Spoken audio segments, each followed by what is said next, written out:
Welcome to Monster Territory, ladies and gentlemen. You know, today is a good day. It's a good day today. You know why today's a good day? Because we got the Twitter account back, ladies and gentlemen. I can't believe it. We actually did it. I don't know how it happened, actually. I was sending in reports, emails to Twitter left and right every single day. I was kind of driving myself insane. But today, we broke through. It actually worked. Twitter, someone decided to work at Twitter today, and they helped us out. Very happy to get the Twitter account back. Again, I don't know how it happened, but it happened. We're back, ladies and gentlemen. We got a lot of familiar faces here in the chat. We got G-Mags, we got Tylor, we got Salty Chip, we got Wrath, we got Money Mike Madness. How you doing, everybody? Hello, hello.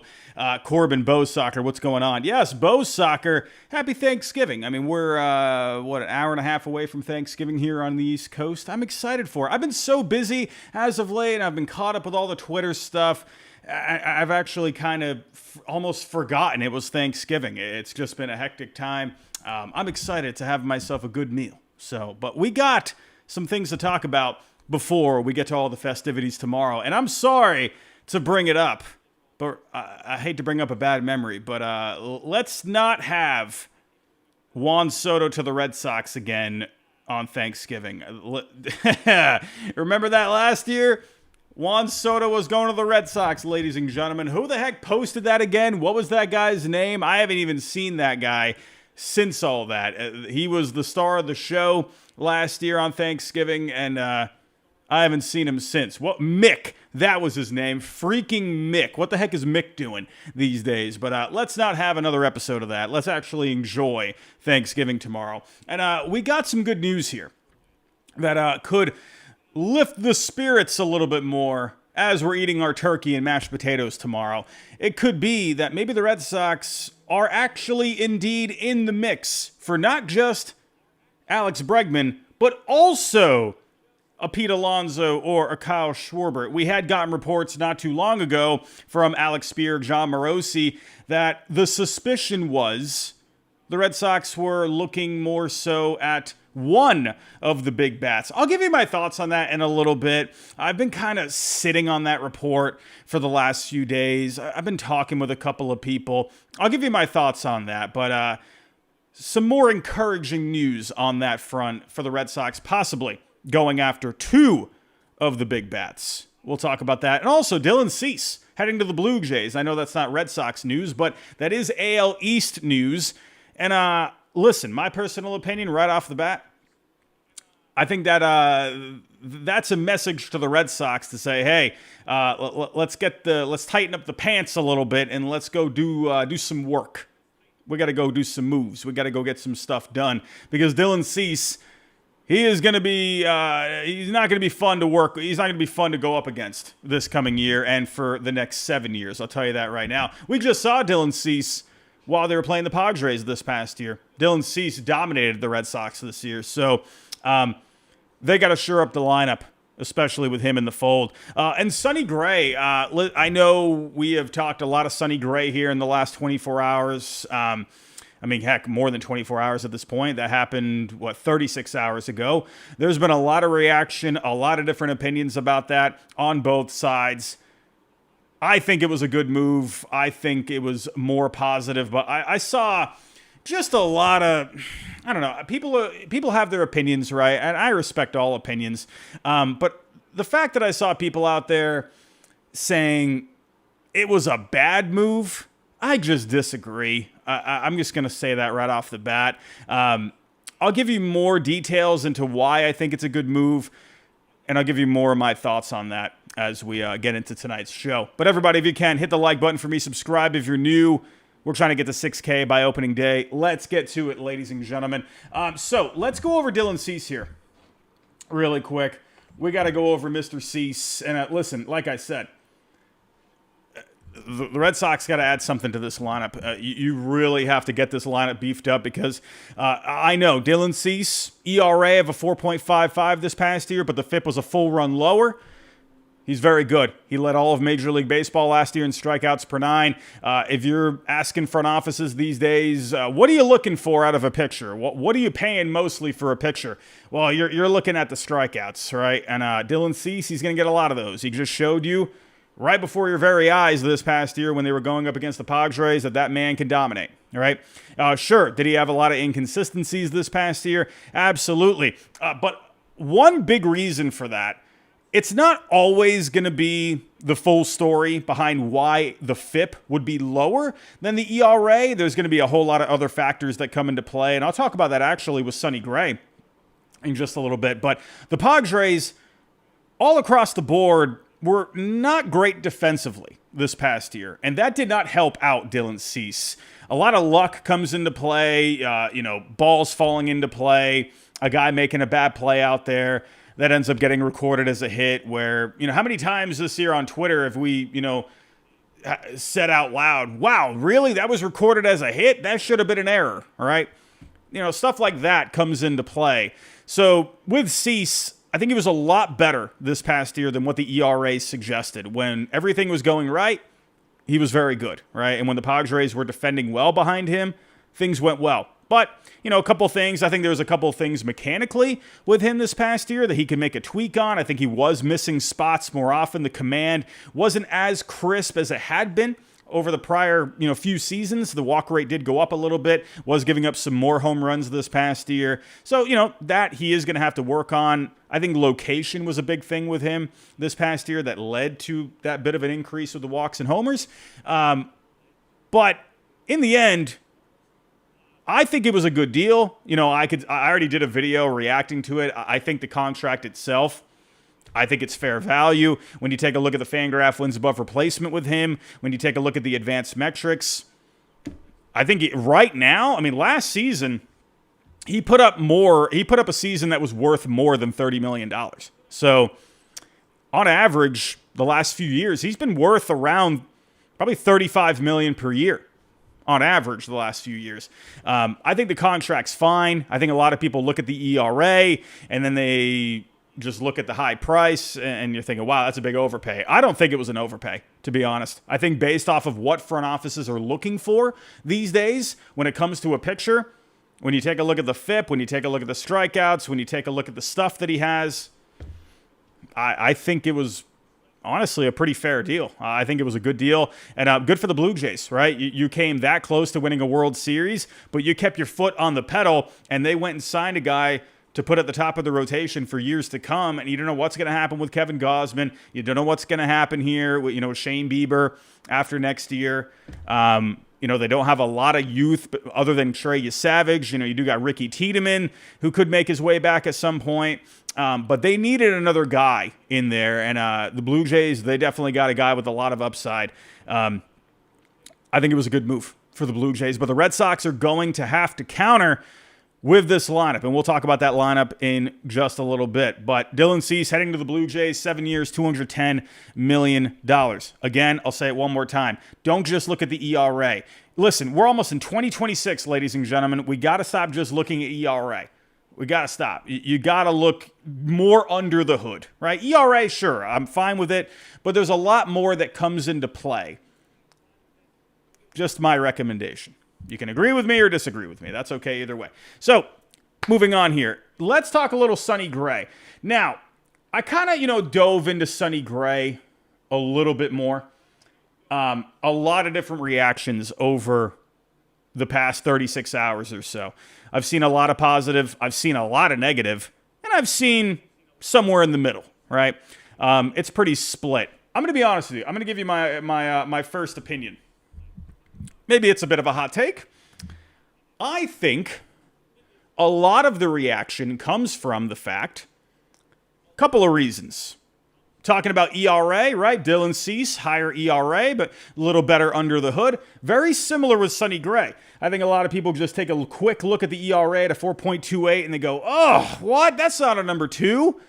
I also think, too, a lot of us have been expecting a name like Joe Ryan, Freddie Peralta, Mackenzie Gore, even. I think the fact that it ended up not being one of those guys, I don't know. I feel like because people were expecting something and they didn't get it, Maybe that came into play a little bit too. Just my opinion.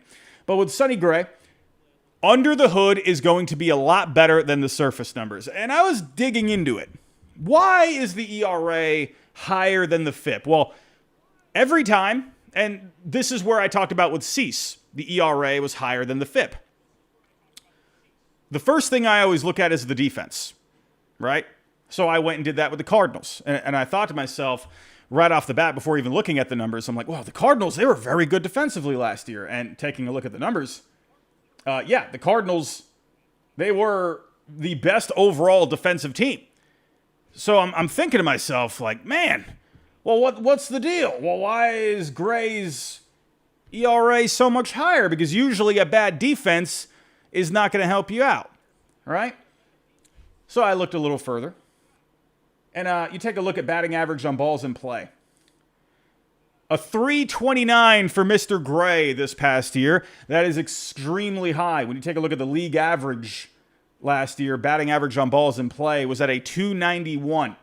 Now, a high BABIP doesn't always mean that you're getting unlucky, but it could definitely suggest it. So I look further because I'm like, well, Cardinals good defense, but a high BABIP sounds like to me probably some things were falling into play, right? Maybe quite a few too many bloopers that went against him, right? That maybe didn't help him out in certain games, right? You ended up giving up a lot of runs. Maybe there was a couple of little bloopers that we look at the line at the end of the game, and you think, oh wow, 5 earned runs, 6 earned runs. Well, that's not a good game. Well, who knows?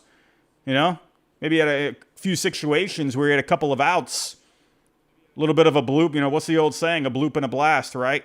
So I think Gray was getting a little unlucky this past year. So I dug a little deeper. Now with Gray, and bear with me, I'm gonna do my best at explaining this.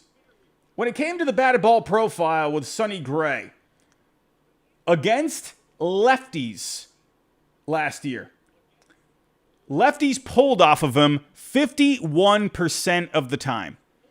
Well, lefties pulling, that's going to right field.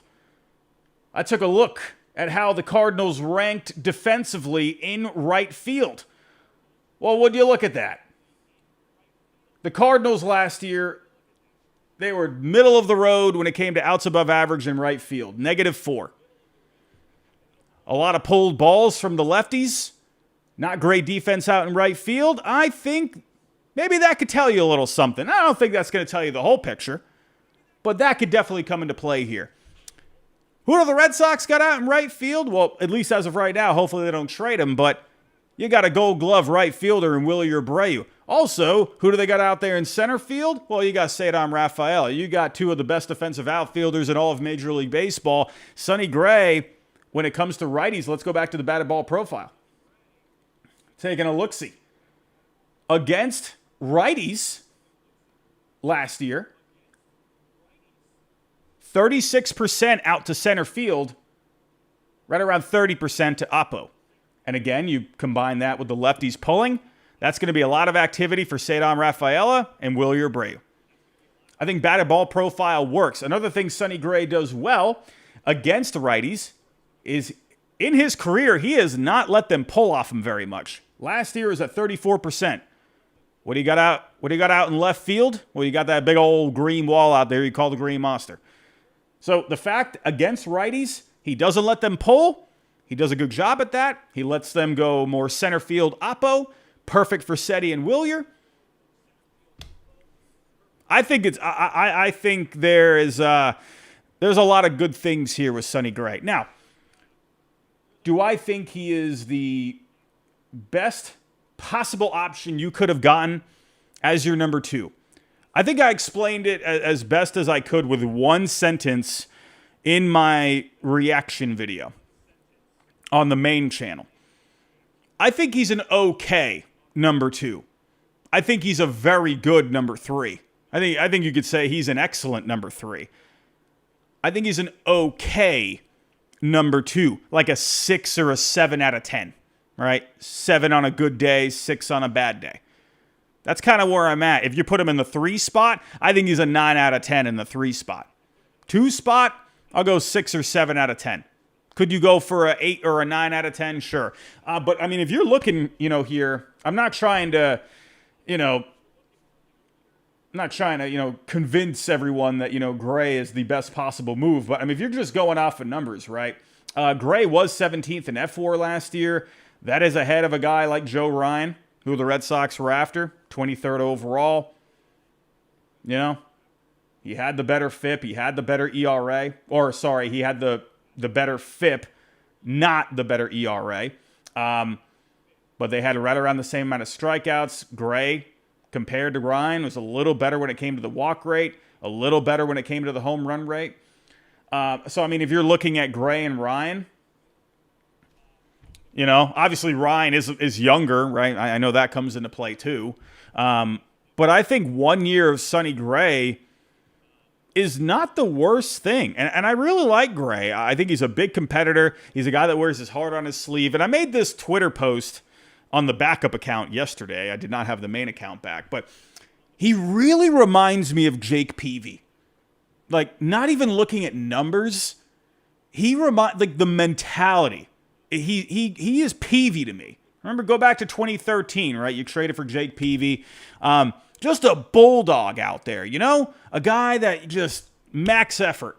A guy that was going to go out there, throw a lot of strikes, use the breaking pitches, use the off-speed pitches, and he just competes. That's how I see Sonny Gray. I look at a Jake Peavy kind of a guy. And funny enough, when you take a look at the career numbers, they're actually similar. Jake Peavy was a lot better earlier in his career as he got, later in his career. A couple of good seasons. He pitched well for the Red Sox in 2013. Pitched well for the Giants later on. So Gray has aged better overall, I think, than Jake Peavy. But again, when I'm just more thinking of the characteristics, the pitch profile, the personality. I see a lot of Peavy, personally. I think Sonny Gray is fine. Do I think, Freddie Peralta, that would have been fun. Joe Ryan, of course, he was the hot target at the deadline. He would have been fun. Of course.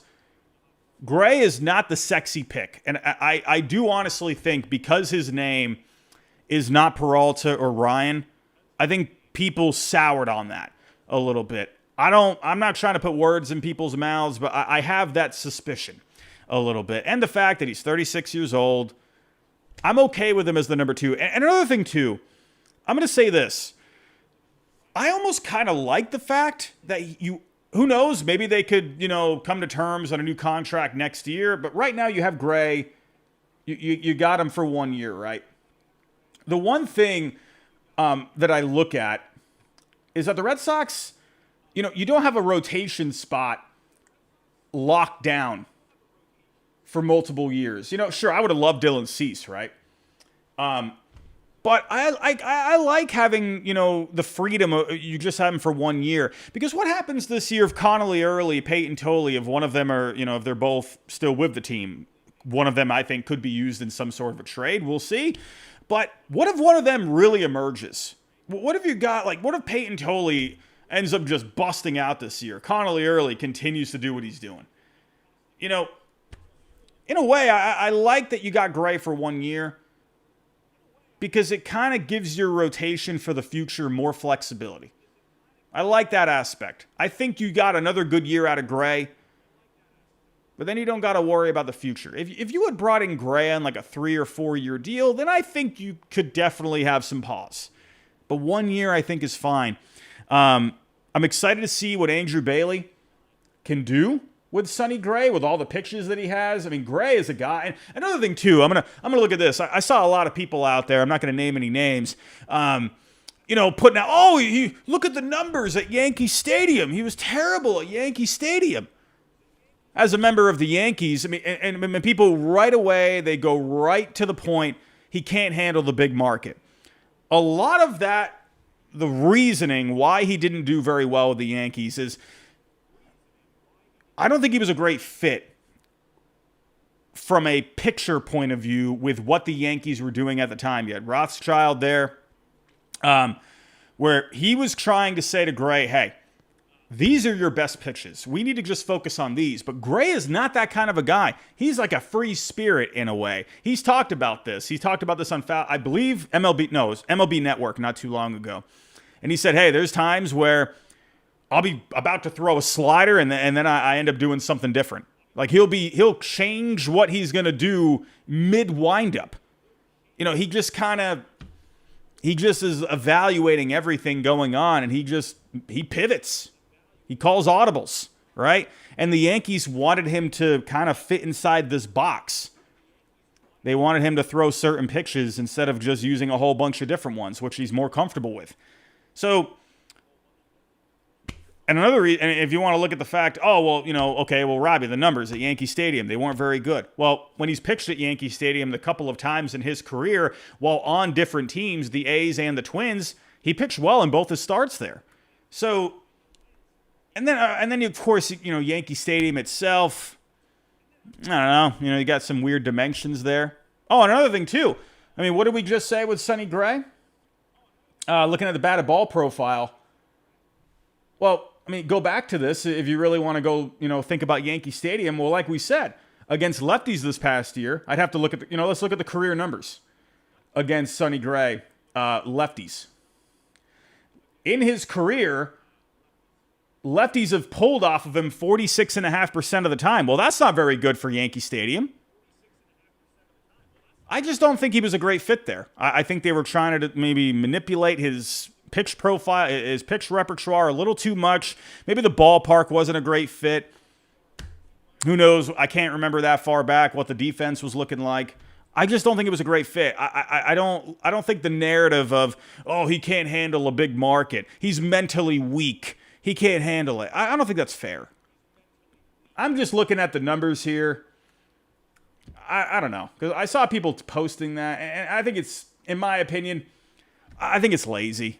I'm not going to sit here and say, oh my God, I'm the smartest man in the room. But just look a little deeper.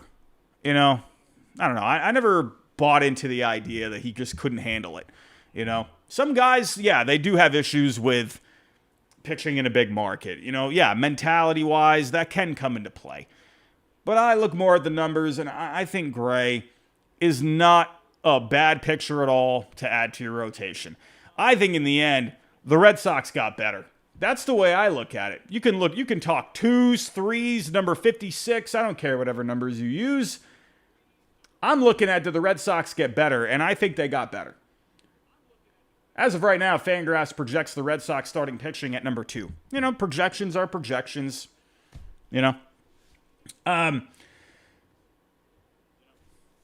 Fangraphs, they got some pretty smart people over there. And they've done very well over the years. So, whatever. You can talk 2s and 3s all you want, but I'm looking at the fact that they got better. They added a good pitcher that wants to compete, that wants to go after a championship. He went to St. Louis to try and win, and it didn't work out. He wanted to come to Boston. That's another thing, too. I'm happy with it, man. I'm happy with it. That's just me. It's okay if you do not like it. That's okay. I think he's going to end up being a pretty solid guy for the Red Sox. I'm okay with it. Everyone, we are going to move on here.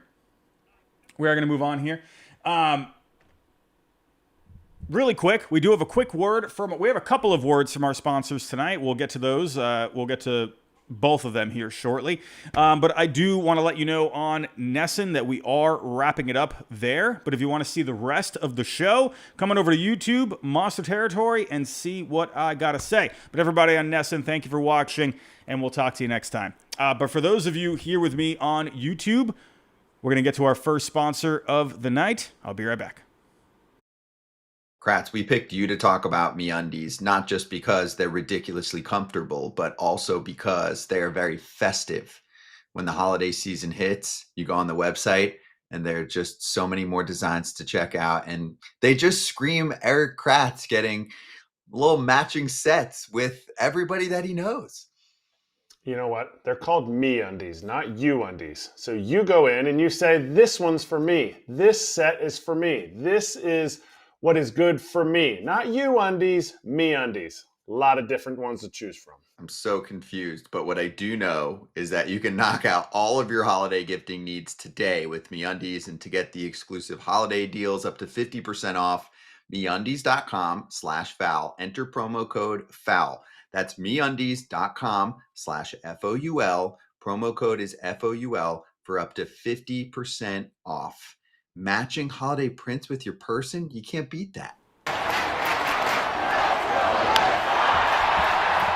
Alrighty, let's get back to it here, shall we? And also in the chat, I think you made a great point there. TD 1288. You said here he threw his meatball. Sonny Gray threw his meatball fastball last year more than his other pitches, including the nasty sweeper. That is a great point. I actually want to point that out really quick about Sonny Gray. I do expect the Red Sox to make some kind of a change. Now, we're talking about the Yankees, changing the repertoire a little bit. I could see if they were to make one change with Sonny Gray, I do think they're going to have him get away from the fastball a little bit. It's funny because I love doing the reaction streams. I love giving my initial thoughts, like yesterday when we went live, but I need more time. I got to dig into these stats a little bit more. But this was one thing I noticed with Gray that I forgot to mention. Last year, batters hit 376 against his fastball, 594 on the slugging against it. The Red Sox over the last couple of years, they've gotten away from four-seamers. So I fully expect the Red Sox here to have him get away from that four-seamer. It had a -4 run value on it. So I could see maybe the Red Sox wanting him to lean more into the sinker. And that'll be great if he can use the sinker a little bit more. That'll get more ground balls, especially if Bregman comes back and Marcelo Myers playing second base. You're going to have better defense there. Story, he's going to have to fix something there. Let's see what happens at first base. But I could see them going more towards the sinker. That was another one where batters were hitting 277 against it. But maybe, he can mix and match with the sinker and the cutter a little bit more. But I do think you're going to see heavy breaking ball usage from Gray. I mean, lots of sweepers, curve balls, mix in the cutters and the sinkers a little bit more. Maybe, put a few fastballs, a few four-seamers along the way. That's kind of what I think. I think they'll get away from that four-seamer a lot. I think they'll use it in certain counts, right, to help set up stuff. Anyway, that's all for Sonny Gray. Let's talk the bats. We got to talk the bats, ladies and gentlemen. Listen, we talked about this the last couple of episodes. What's going to be the deal with the bats? What is the plan? We got a report not too long ago. Alex Spear, John Morosi, I said it at the top of the show. One premium bat is most likely. I'm going to say this, though. I did talk about it. I gave a lot of different ideas about if they were to go after one bat. We gave the other couple nights ago, we came up with a whole bunch of different lineups where if you brought back Bregman, then you go after a lower tier bat, maybe like Okamoto, something like that. Or if you went after Alonso or Schwarber, then maybe you can make a trade for someone like Ketel Marte or Brendan Donovan, for example. But my personal thinking is they should just spend the money and go bring back Bregman because he brought so much to the organization, both performance-wise and off the field. Great in the clubhouse. He was great with the young guys. I think a role model kind of a player that you can build around, who could still be productive for you, obviously, but also be a face of the franchise kind of a guy, right? He'll be front and center to talk to the media, and he'll give you good defense at third base, of course. But my thinking is, why get cute here? Why? And this is where, and no disrespect to John Morosi, Alex Spear, I trust whoever they're talking to out there. But I thought about the word that Alex Spear used, and the word suspicion. He said it was his suspicion that they would only go after one bat. And I've sat on that for the last couple of days, and I thought, especially after the Gray move, if you're not signing Cease, for example, which now they're not, then, and you got Gray on a pretty good deal. the Cardinals paying a lot of it down, and they kind of reworked the contract a little bit. I believe it's only a $21 million hit on the payroll. Then why would you not go spend a combined 50 to 60 million for Bregman and Alonso or Schwarber? I think that's the best way to go, to be honest. I mean, if you're going to spend, now if you want to make the argument about going for one bat on the market and then making a trade for Ketel Marte, well, then I could be sold on that, right? But that's another factor in itself. That's another hoop you got to jump through too, because you got to line up on a trade if the D-backs want to trade Marte. So I think if you really want to go for the sure thing, throw down some money on the table and go bring these guys in that want to win. All three of those guys, Bregman, Schwarber, Alonso, they want to win. Bregman, I've been on record saying I think he's going back to the Red Sox. I think they should. He changed the culture. He completely changed the game when he came here. You just felt it. You could smell it in the air. You could taste it. It was different. There was something different with Bregman in the air. And it was working. Don't fix what's not broke. Bring him back. Yeah, I know he had the quad injury, but have you been watching Bregman on Instagram? This guy's been training like a maniac out there. He's been doing front squats too.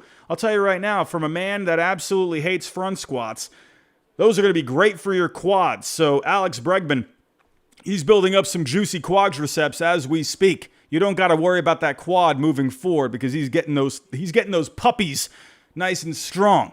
He's going to be good to go. I think he's going to be all right. Don't worry about the quad. Bring back Bregman. You need him. Then you got to focus on one of these power bats. Now, Okamoto, could you do that? Whatever. Could you take a chance on Murakami? Of course you could. Of course you could. Well, why not? But is that the right way to go for the Red Sox right now? Do you really want to go out there and bring in a guy that you just don't know? I'm sure Okamoto and Murakami could end up being good talents, but the key word there is could. You know what you're getting with Schwarber. You know what you're getting with Alonso. Don't take chances. Don't get cute. Go out there and go get it done. I don't know. Like, to me, and we just talked with Sam Kennedy here on the channel not too long ago. He said they want to go out there and win. They are now in this competitive window. It's time to quit the talking and it's time to do the walking. I just said here, and I said to Sam Kennedy as well, right here on Monster Territory, I said, hey, the Blue Jays, because they're just coming off a World Series appearance, they were 3 outs away from a World Series.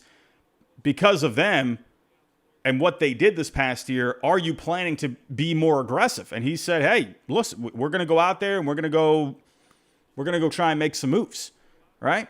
And now you just got the Blue Jays signing Dylan Cease.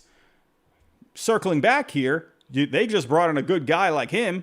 Well, now you got to counter it with a big bat. All right, you got Cease. He's going to strike out a lot of batters. Well, meet Kyle Schwarber. Meet Pete Alonso. I think that's a good counter if you ask me. Just saying. Again, getting back to the Spear and the Morosi reports, I kept thinking about the word suspicion. In the end, that's speculative. Suspicion. Because you're not fully sold, right? But you're thinking maybe. That's coming from something. Is that because of the lack of, a couple of years ago, Full Throttle?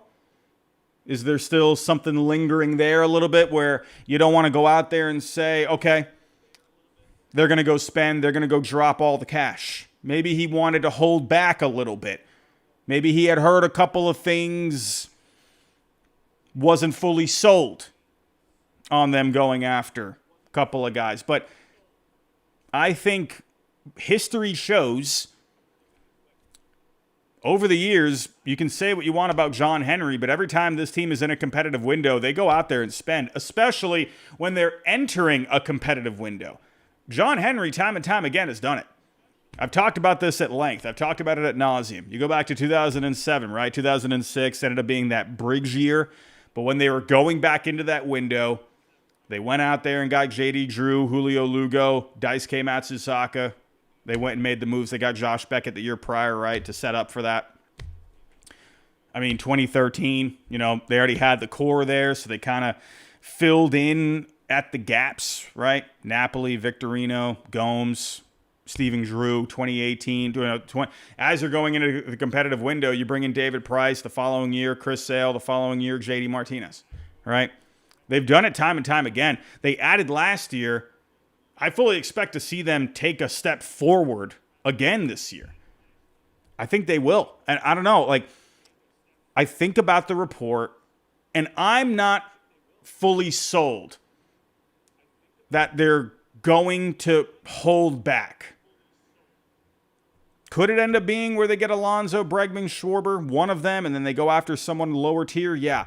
But I think, to me, when the opportunity is right there to spend some cash to go get two of those out of those three, Bregman and Alonso or Schwarber, I think you got to do it. And Jared Carrabis, he said on the Baseball is Dead podcast today, he was giving you a little bit of a tidbit. He was kind of suggesting something. I don't know if anyone caught it. It was when he was talking about Sonny Gray. He said that he maybe had heard a couple of things out there. And said some meetings with a certain player, Bregman and whoever that other player or agent is. He said meetings were going well. Well, Carrabis knows things. He's got some scoopy scoops out there. And, again, but then I just think back to the report. I was never sold of the word suspicion. Because to me, that's subjective. And opinions are coming into play with that. It was never a solid fact to me. They never fully said that they couldn't go after two of the bats when it clearly makes a lot of sense. Bregman you bring back for a multitude of reasons. Schwarber or Alonso you bring in for one reason and one reason only. Dingers. They were bottom 10 in home runs after Rafi last year. You need power. And could you get that from Okamoto? Sure. Could you get that from Murakami? Sure. But it's could. You know what you will get with Alonso and Schwarber. So we'll see. We'll see. In the end, we can only sit here and speculate, but we did have this from Jen McCaffrey. She also was saying this here. Pete Alonso and Kyle Schwarber remain in the mix, in addition to a reunion with Alex Bregman. But Breslow described free agent talks with hitters still pretty early on that front, noting free agents are getting a feel for the market. And it is early. It is. We can sit here and say, come on, go make the moves, right? Well, hey, these players, they're living their own lives at the end of the day. They're looking for contracts. They're looking for long-term homes. They don't care what you think, and they don't care how angry you get that the Red Sox haven't signed them yet. That they could care less, right? They're out there living their life, and their agents are doing the work, and that's why they're paying the agents the big bucks to get them the deals, right? So it's going to take time. Right now, I'm at, the other day when we were talking about the Morosi Spear reports, I was 50-50.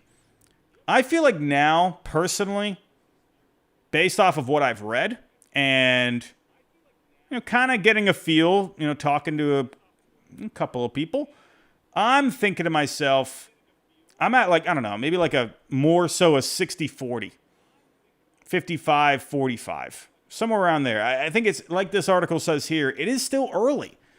It's still it's too early to tell.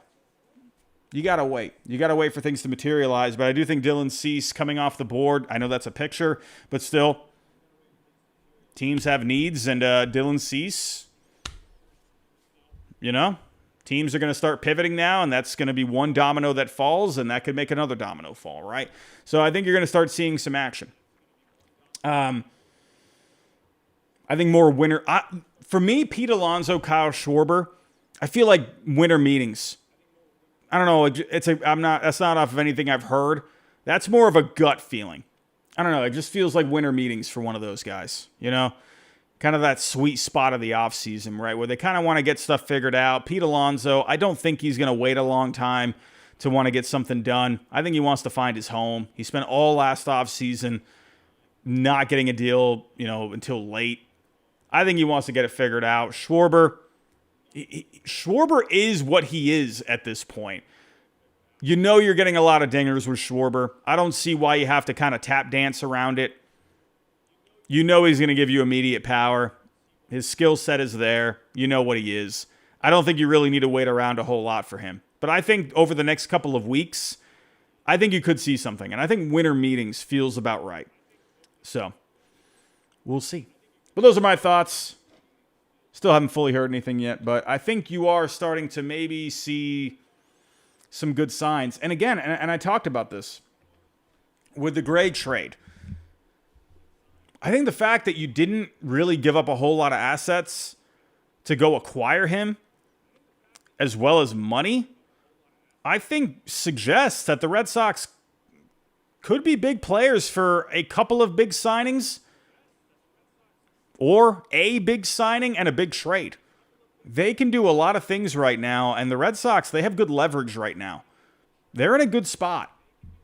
They just are. And I think they said they crossed off an item on the list with Gray by bringing in good insurance. And I think it was a smart move on their end because they got that done. Because it sounds like to me, you're still waiting for this market to unfold. And the Red Sox, they saw an opportunity. Craig Breslow, he saw Sonny Gray available. There was probably some movement with other teams. And he thought, you know what? The Twins, they're being fickle when it comes to Joe Ryan. The Brewers, not committing on trading Peralta. But Gray, we know, can get moved. Let's go get him. Let's go figure that out. And he got it done instead of waiting around. Because when you wait around, you can miss an opportunity. So I think that was a good move. And people are saying, yesterday, oh, man, well, he's not defining what, who the number 2 is and whatever. And, they're getting on to his answer saying, oh, well, I don't think it's appropriate to name a number 2 right now. I think, in a way, that I look at that positively. I think the fact that he is not committing to what the order of the rotation is right now, that's a positive. Because he's keeping open the possibility that something can happen. He's waiting for the market to unfold. He doesn't know. So it's like, just let it happen. I think getting Gray right now is a good insurance policy. Is he the best number 2 you could get? I think you can make an argument to go, maybe get a little bit better in that spot. I think he's an okay number 2. I don't think he's the best number 2. That's what I think. I think he just took a chance on it while he could, instead of sitting around on his hands, and then all of a sudden he misses other opportunities, right? Or other things just don't happen. He was decisive, and I like that. But I wouldn't look at it negatively that he's saying, oh, well, I don't think it's appropriate to name the number 2. Just wait. That could mean that maybe something else could happen. You don't know what the roster is going to look like. There's so much offseason left. So that's where I'm at. I feel like I'm just rambling at this point. I'm going to wrap it up right there, ladies and gentlemen.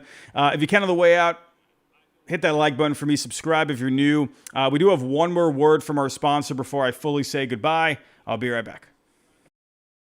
If you are still carrying a clunky leather brick that can be mistaken for an old school wallet, may I introduce you to what Eric Kratz is getting himself for the holidays. I mean, this is the greatest wallet that I've ever seen in my life. Your credit cards fit in here. It's adjustable, lifetime guaranteed. Like this is a must-have for the holidays. Absolute must-have. Ridge Olive Matte. That is the design that Kratz has right now, and you can get a hold of that. There's over 50 plus colors and styles to choose from over at Ridge. You can even get a wallet that features every NFL, MLB, or college team. And for a limited time, Ridge is having their huge Black Friday sale. Head to ridge.com/foul to get up to 47% off your order. This is by far the biggest discount they've given all year. That's ridge.com/foul for up to 47% off your order during their biggest sale of the year. After your purchase, they'll ask you where you heard about Ridge. Tell them Foul Territory sent you. All righty. I'm going to get out of here, ladies and gentlemen. I do see a lot of you still in the chat. What do we got here? Brady 4K. Skeens isn't getting traded, unfortunately. Nah, they're not trading him. Nick Barrett, MLB would probably veto that trade. Oh, for Skeens. Yeah, I don't think Skeens is going anywhere. Nah, the Pirates, they want to compete, man. They're not going to get rid of him. I think they'll give it a couple of years before they... that's when I think you can't let that value go down anymore. I think you got to wait at least a couple of years. Wrath Figs, thoughts on Giolito? I saw people out there saying that Sonny Gray was simply a swap for Giolito. No. No. Sonny Gray is so much better. Like, I love what Giolito did this past year, but holy cow, Gray, what's under the hood is far better than what Giolito did. No offense to Giolito. He was solid, and I love what he did. He was a competitor last year, but Gray is going to give you more upside there. I saw people tweeting about it yesterday. I'm like, what are we talking about? No. TD, Joe Ryan. I mean, listen, it comes down to, do they want to move him? I don't know. At this point, I don't think anything happens with the rotation until down the road, if it does. Because, I mean, you got Gray. You don't have to worry about it. You got to start focusing on what you need. You have a lot of pitching there. There's a lot of it. Peyton Tolley, Connolly Early, they could be guys. They could be dudes. You got Cutter Crawford coming back. Patrick Sandoval coming back. Obviously, Bayo, we're hoping he can take a step forward. But you got a lot of arms there. You don't need to focus on the rotation right now. They need to bring in a bat. They don't have any other bats that could, besides Casas for the middle of the order, that could maybe be an impact guy. You got no one else right now. So you need to go address the power. You have to. There's no... At least with the pitching, you have guys, you have dudes that you could fall back on, possibly to take a step forward. You don't have that with a power hitter right now. You got Yost Stinson. I don't know. He's a what if. You don't know. Casas, you don't know. You need to go get a sure thing for the power. Tyler, would you rather trade for Skubal and try to extend him like Crochet, or try to sign him next offseason? I wouldn't trade for Skubal, to be honest. You've got the farm system in a good place. I don't think you should blow it up for 1 year, to be honest. If there were a couple of years on it, you could make that argument, because then you have at least a draft in the mix there, a couple of drafts where you could replenish. I wouldn't do it, because it's going to be expensive for 1 year. Any chance we get Bregman plus 2 free agent bats? I think Bregman in 1. Maybe 2 mid-tier bats. I think it's either going to be Bregman and Schwarber or Alonso, or Bregman, a mid-tier bat, and then another trade. I think it's going to be one of those. It's kind of where I'm at. Tyler, I think we need to go all in on him next offseason. We'll see. John Henry, will he want to give out the richest contract for a pitcher in Major League history? I don't know. Doesn't sound like something John Henry would do. I mean, he did pay David Price the big money. Maybe. We'll see. We'll see what else we got.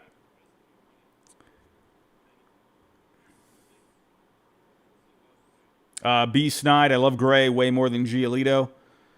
Yeah, I do too. Again, I love Giolito, so I kind of hate saying that, but that's where I'm at. Money Mike, Bohm at first base. Could Alec Bohm be a possible fallback at some point? The right-handed bat at Fenway Park? I think maybe. Possibly. We'll see. A lot of offseason left, ladies and gentlemen. We're only just getting into it, but everyone, go enjoy your Thanksgiving. Go enjoy family time tomorrow. Please avoid anyone named Mick on social media. Avoid anyone at all named Mick. Don't do it. I can't do the Juan Soto thing again. Nope, not doing that. I'm going to enjoy my turkey, my mashed potatoes, my carrots, or whatever the heck else I'm eating tomorrow. I'm going to focus on that. And all the dessert, that's what I'm going to be focusing on. Mick, you're not going to fool me this time. But everybody, I'm out of here. Go enjoy your Thanksgiving, and we'll talk to you next time.